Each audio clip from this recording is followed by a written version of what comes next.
Yan, ayun yung malaking screen.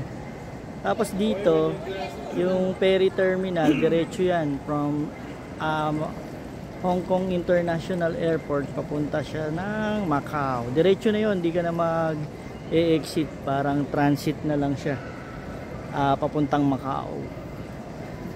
From airplane ng Hong Kong papuntang Macau. Tapos ito yung arrival sa taas, tapos yung expo doon na yun, yung World Expo.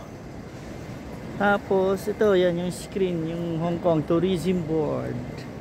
Ganda, medyo maaga na, maliwanag na, liwanag na siya. At doon yung arrival B hall.